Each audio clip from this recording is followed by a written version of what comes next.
What would you do if your entire nation's survival came down to a single afternoon? Not a year of war, not decades of struggle. One afternoon, one field, one decision to stand still while the largest army you've ever seen thunder straight toward you. That's exactly what happened on August 14th, 1385. And what went down that day still echoes through history. See, most people think battles are won by the bigger army. More soldiers, more horses, more steel. Simple math, right?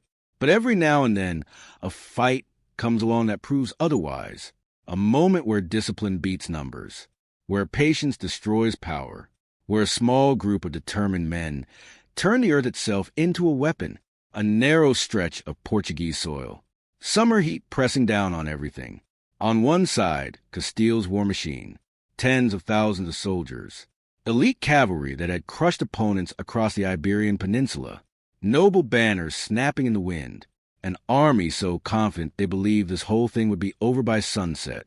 On the other side, Portugal, outnumbered at least 4-1. No flashy cavalry charges planned, no grand formations stretching across the horizon, just silence, just waiting, and hidden beneath the grass, secrets that would turn this field into a graveyard. Now, before we get into bloodshed, you need to understand how Portugal ended up backed into this corner in the first place. Rewind a couple of years. In 1383, Portugal's king dies, Ferdinand I. No sons, no male heir, just one daughter named Beatrice. And here's where everything falls apart. Beatrice wasn't just any princess. She was married to the King of Castile. You see where this is heading? Under the laws of succession, Beatrice inherits Portugal's throne.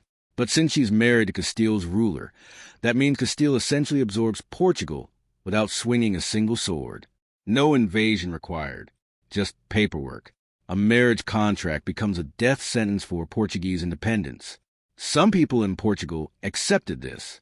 They figured fighting was pointless. Castile was bigger, richer, stronger. Why die for a losing cause? But others, they saw this as the end of everything their ancestors had built.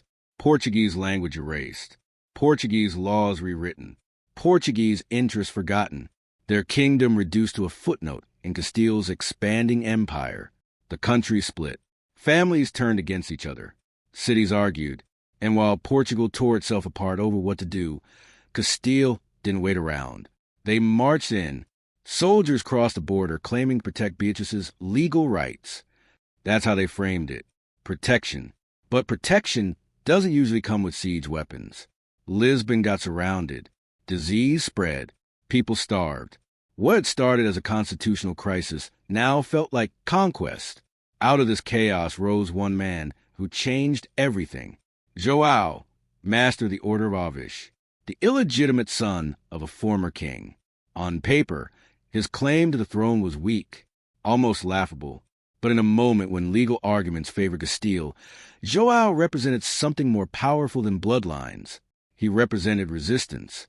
He was Portuguese through and through, spoke the language, knew the cities, understood the people. And when the Portuguese courts gathered in April 1385, they made a decision that would define their nation's fate. They crowned João as King John I. This wasn't compromise. This was a declaration of war. Castile received the message loud and clear. Portugal would not roll over. It would not merge quietly into some larger kingdom. It would fight. And so Castile prepared to finish this the old-fashioned way, with overwhelming force.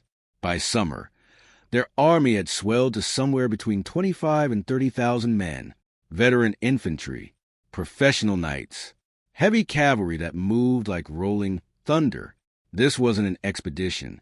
This was an execution force designed to crush resistance, so completely that nobody would ever question Castile's dominance again. They expected Portugal to fold the moment steel met steel. Why wouldn't they? Portugal had maybe 6,000 or 7,000 fighters. They were exhausted, divided, and facing an enemy that had been winning wars for generations. But here's where the story takes a turn. Portugal didn't plan to win the way Castile expected to win. They planned to survive. And survival required a different kind of thinking. King John understood something critical. If Portugal tried to match Castile's aggression, they'd be annihilated if they charged into open battle. Trading blow for blow, they'd be overwhelmed within hours. The only path to survival was making Castile fight on Portugal's terms. And that meant one thing above all else: choosing the ground. John placed everything in the hands of Nuno Alvares Pereira, the Constable of Portugal. The man was a legend in his own time, but not for flash or bravado. He was known for control, ice-cold decision-making under pressure, the kind of commander who measured everything twice before acting once. Nuno looked at the problem with brutal honesty. Portugal couldn't chase a bigger army. Portugal couldn't afford a single major mistake. Portugal couldn't win a slugfest. So instead of seeking open plains where cavalry could build speed and smash through lines, he searched for terrain that would strangle Castile's advantages. He found exactly what he needed near Aljubarrota.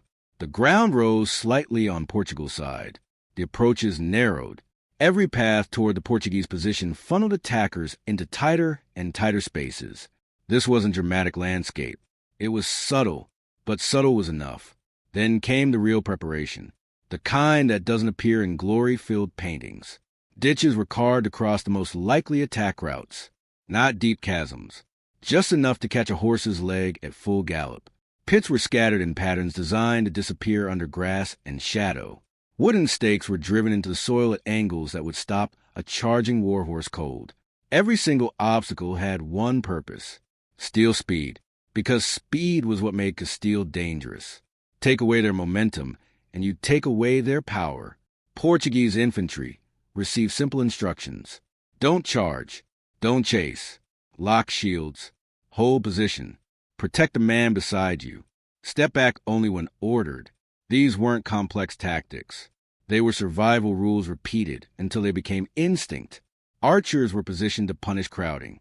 Their job wasn't to win the battle alone. It was to make hesitation spread at exactly the wrong moment. By the time Castile's army arrived, Portugal wasn't just waiting. It was ready. The Castilians saw what looked like an easy target: a small force on rising ground. No movement, no impressive display of cavalry, just stillness. That stillness looked like weakness. It was anything but. The advance began exactly how Castile had won dozens of battles before. Scouts moved first, reading the terrain. Light troops followed, probing for weakness. Then came the hammer, heavy cavalry, elite knights wrapped in steel, the pride of Castilian military power thundering forward to break the stubborn little rebellion once and for all. And then the earth answered. The first stumble seemed like nothing. A horse lost rhythm. A rider pulled the reins to correct. Small disruptions. But those small disruptions killed timing. Formations that had moved like single organisms started fragmenting into separate pieces. Then a ditch appeared under hooves moving too fast to stop. Led horses jerked sideways. Some tried to jump and landed badly. Others dropped legs into cuts in the soil and lurched forward. Riders behind faced instant decisions: crash into chaos ahead or break away. The charge died right there. And when heavy cavalry stops, it stops being cavalry. It becomes armor weight trapped in a crowded space. Castilian commanders screamed adjustments. Units shifted sideways looking for wider approaches. But the field wouldn't cooperate. Every path that seemed open narrowed quickly. The more they spread out searching for room, the more the terrain squeezed them back together. Portuguese archers fired, not to overwhelm, to punish crowding. Arrows struck where spacing was worst. Shoulders, edges of helmets. Horses forced to stand still. The arrows didn't need to kill. They needed to create hesitation. And hesitation spreads faster than plague. Castile pushed harder. More men, more horses, more pressure from behind. Units reached the next layer of traps. Shallow pits invisible until the last heartbeat. A charging warhorse steps in, weight shifts forward, balance vanishes. One fallen horse becomes an obstacle. Two become a barrier. Then the stakes, angled with pointing outward. Horses will charge into noise. They'll charge into chaos. But they won't willingly run onto pointed shapes they can't read. So they slowed. They turned. They bunched together. Behind them, Castilian infantry kept pushing forward. They couldn't see what was happening at the front, They just knew they were supposed to advance. So they shoved into cavalry that had nowhere to go. Castile's greatest strength, its mass, began crushing itself. Contact finally came, but not the clean, overwhelming collision Castile had planned. Broken pieces of their army arrived at the Portuguese line in fragments. Small groups hit first, already exhausted and disorganized. Larger groups slammed into them from behind. Steel met shield. Spears found armor. Orders overlapped until they became meaningless noise. The fighting was close, ugly, confined. Everything favored the defenders. The Portuguese line did exactly what it was built to do. It locked, shields pressed together, feet dug into soil. Men leaned into each other like one solid beam braced against a storm. Castile pushed. Portugal absorbed. Pressure almost opened gaps. A shield slipped. A man stepped back half a pace. Fear flickered across faces. But Nuno was watching, always watching. When a section thinned, he fed reserves into it. When a crack formed, he sealed it before panic had spread. Small corrections made early. That's what kept the line alive. Time became Portugal's weapon. Heat built. Water ran low. Horses exhausted themselves pushing against immovable resistance. Every minute Castile spent grinding against that position drained energy that couldn't be recovered. Frustration spread through the Castilian ranks, and frustrated armies make desperate decisions. Somewhere in the crush, movement stopped completely, not slowed, stopped. Horses stood chest to chest, unable to advance or retreat. Infantry kept pushing from behind. Unaware there was nowhere left to go, men started looking around, sideways, backward, trying to understand why nothing was working. That pause lasted only moments, but moments were enough. Nuno saw it. He didn't rush. He watched to see if order would return. It didn't. He gave a quiet command. Portuguese reserve stepped forward, shoulder to shoulder, not charging, just occupying space. Increasing pressure where Castile was weakest. The tipping point hit, without drama. One soldier stepped back to relieve pressure. Another followed, then another, not fleeing, just trying to survive the crush. Control vanished. The formation bent. Some units tried holding ground, while others drifted sideways, searching for room that didn't exist. Banners disappeared into the mass. Authority evaporated. Men stopped waiting for orders and started reacting. A controlled withdrawal became uneven retreat. Retreat became desperate escape. Portuguese forces advanced carefully, always in formation, always measured. They didn't chase panic. They followed weakness, step by step, reclaiming ground that had never truly been lost. What followed wasn't battle anymore. It was collapse. Castilian soldiers fled in waves. Some threw down weapons to move faster. Others tried briefly regrouping, only to find no structure left to regroup around. The same obstacles that slowed the advance now trapped the retreat. Ditches caught men at full speed. Pits broke legs. Narrow passages clogged with bodies.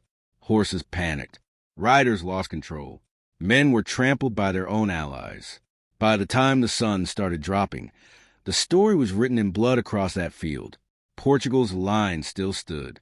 Castile's army had ceased to exist. The news spread with survivors as they scattered. Stories of ground that betrayed them, of a line that wouldn't move, of discipline that suffocated power. For Castile, this wasn't just military defeat.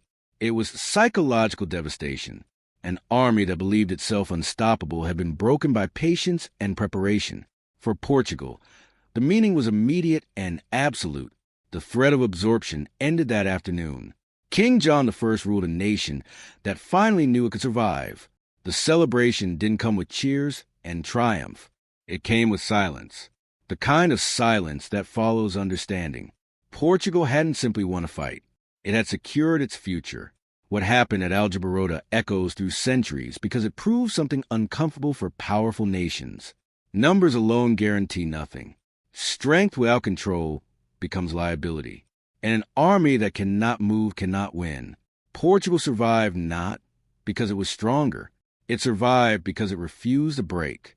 Sometimes that's enough to change history. Now, if this story grabbed you the way it grabbed me, do me a favor. Hit that like button. Drop a comment telling me Which part stuck with you most? And if you haven't already, subscribe so you don't miss the next deep dive into moments that shaped our world. Because history isn't just dates and names. It's decisions made under pressure. And those decisions still matter today.